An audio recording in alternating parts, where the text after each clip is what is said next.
Good evening.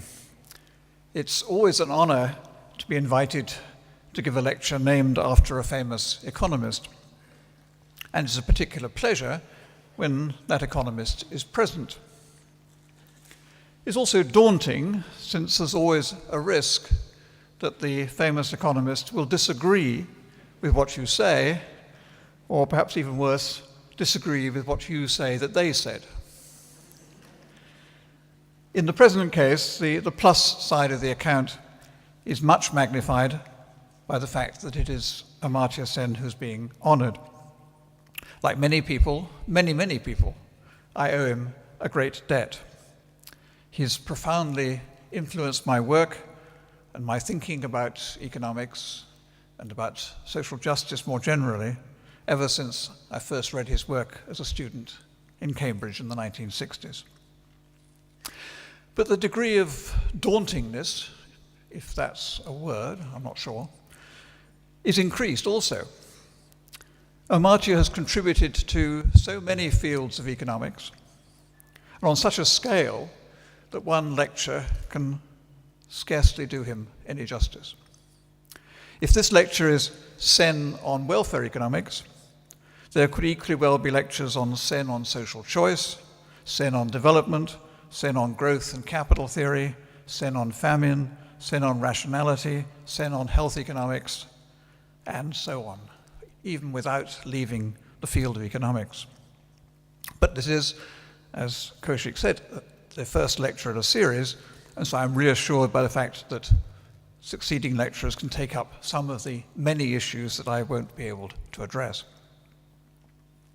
As you will see from the title, I've decided to focus on public economics and the lessons of Amartya's The Idea of Justice for that part of the economics discipline. As you'll probably also have noted, there's an ambiguity in my title in the sense that the word after has both a temporal and a logical sense. I shall indeed be looking to the future of public economics and how it can benefit from a reading of The Idea of Justice. But I shall also be arguing that public economics has in fact already moved, perhaps unwittingly, some way in the Sen direction. This, of course, reflects the fact that the idea of justice is a superb distillation of ideas that Amartya has been developing over a number of years, many years. And I should at this point out, lest there be any doubt, that I believe it to be a wonderful book. It well deserves nomination as the Economist Best Book of the Year, as the Globe and Mail Best Book of the Year, and even as one of the New Statesman's top 10 books of the decade, which I suppose averages out to the same. Now, in planning what to say, and you can see from the list of contents on the slides that I've handed round, I've decided to focus still further and center my lecture round an issue, a major issue of current debate. I think that's appropriate in a lecture honoring Amartya, since he's always been deeply concerned with substantive issues. In doing so, I'm going to draw particularly on the experience of my own country, the United Kingdom, and I do apologize for this parochialism when addressing an international audience, but I think the lessons are in fact of quite wide applicability. My application is encapsulated in last year's Word of the Year. In 2010, Webster's Dictionary, somewhat to my surprise, named the word austerity as apparently the word of the year, according to the number of web searches generated. According to the British Prime Minister, we've entered a new age of austerity, which he characterized as putting an end to excessive government spending. And all around the world, governments have adopted, or are adopting, or are being forced to adopt austerity programs. But the issue of the appropriate level of government expenditure is highly controversial. It divides politicians, e.g. the United States. It divides governments from their citizens, e.g. Athens, and for that matter, London. And of course, it's not surprising it's controversial. And the policy, I think, generates controversy for many reasons. There are those, and I'm certainly one of them, who believe that it's wrong on macroeconomic grounds. But that's not the aspect on which I want to focus. Rather on the longer-term agenda which seems to underlie the scaling back of the state. The view held, for example, by the current UK coalition government, by Republicans in Congress, that public spending has become too high a proportion of national income. As Mr. Cameron says, it's become, inverted commas, excessive. And this political judgment is particularly serious when it comes to public investment, which is one of the themes I want to stress.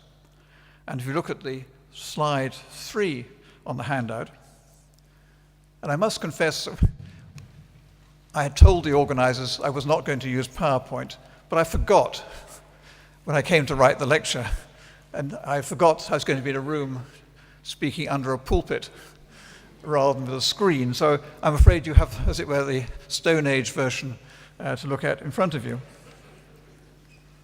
But if you look at the chart, it brings out the point I want to make about public investment, which is, in the United Kingdom, when I began studying economics, the government invested about 10% of national income gross and about 6% net in public investment. And that continued until the 1970s, when, following the 1976 sterling crisis, the government was forced by the IMF to make major cuts in public spending. And it was particularly capital spending that bore the brunt of it. As an aside, it is very interesting to read the now published minutes, the confidential advice that was given to the Treasury, by the Treasury to politicians at the time. I couldn't resist including in one of the slides there, marked, as you will see, secret, the advice of a senior Treasury official, which would, I think, resonate very well today, when he was worried that any mention of protecting public spending would have serious repercussions for the markets, inverted commas. But what is clear from the graph is that these apparently short-term measures were followed by a long-term decline in public investment. In part, this was associated with the denationalization of a number of major capital spending industries, like electricity, gas, and so on. But a major part of it reflected reductions in investment in core public services, such as health, education, and transport. The state still needed to invest, but the level of investment was very low and had almost fallen to zero in net terms by 1997. One thing which the now rather scorned Blair-Brown government did was to reverse this trend, and anyone who's been in the United Kingdom and been to a hospital or a school will be aware that there has been substantial public investment in the last decade. But that is now planned to end, and the plans for public investment under the current austerity program are to reduce spending by about 2% of national income.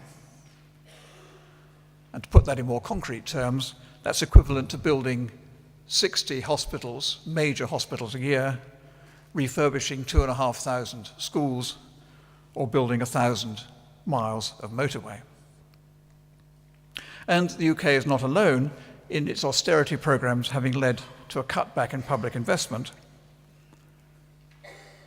In their analysis of 32 episodes of lasting and significant budget consolidation, Balassoni and Franco found that in 25 cases, public investment had been cut back much more than current spending. Now, what can we say from the tools of public economics about such austerity programs? I'm going to begin with two classic contributors, Paul Samuelson and A.C. Pigou. But I'm going to take them in reverse order, beginning with Paul Samuelson's rule for optimum public spending. In a 3-page article, modern authors might note that in 3 pages you can lay the foundations for a subject. He explained how the rule for the optimal level of public spending on a particular public service or good available to all as a public good should be carried to the point where the sum of the willingness to pay across everyone in society, where of course willingness to pay may be quite small or may even be negative for some kinds of public spending, where the sum of that willingness to pay is equal to the marginal cost of providing the public good. And this efficiency condition provided a firm link between public finance and welfare economics. But also, it was very practically relevant because this rule effectively was providing the intellectual support for procedures used in every Ministry of Finance around the world to evaluate projects and investment in terms of cost-benefit, investment appraisal, analysis. Now, this Samuelsonian welfare economics is, however, first best. It assumes that the public goods are funded by non-distortionary taxes and that you can carry out any desired redistribution by non-distortionary taxes and transfers. And in that sense, Pigou, although he wrote before Samuelson, was actually more modern in that he was concerned that the financing of public goods involves distortionary taxes. And that's why I took them in reverse order. Because Pigou recognized that €1 of public spending may exceed, in terms of its cost, €1 because of the extra burden arising from raising taxes. As it's commonly put today, the marginal cost of public funds may be greater than 1. And what's more, Pigou also dealt explicitly with the distributional issue and considered not just the sum of willingness to pay, but introduced weights, distributional weights, so that benefits that went, for example, more to low-income groups were given a higher weight than those that went to the rich. Now, this is broadly mainstream public economics, and it's going to be subject to criticism. In fact, most of the rest of the lecture is going to be criticizing it. But it does, I think, help us begin to think about the analytical basis for just considering austerity programs. The argument that public spending needs to be cut is in effect saying that you have the equation in front of you, the left-hand side has gone down and the right-hand side has gone up, and therefore we must cut back. But I think it also helps us separate some of the different elements in this argument. The most straightforward argument is that the government's budgetary position has worsened because it has to pay off the national debt. So the marginal cost of public funds has risen. And this argument, interestingly, was in fact discussed by Pigou, who said that, for example, after a war, certain government expenditures which it used to be worthwhile to undertake, a country may no longer be able to afford. And this is a genuine austerity argument for cutting back. But of course, it's also immediately clear that if the marginal value of tax revenue has increased, there's also a case clearly for increasing taxation. That is, this is an argument for sharing the adjustment between, on the one hand, spending reductions, but also, on the other hand, tax increases. Now, this is not true of the other two arguments. The case for cuts may be based not on an increase in the right-hand side, if you imagine my equations, as it were, on the imaginary screen behind you, but a reduction in the left-hand side. Governments may be arguing that there is now a reduced willingness to pay.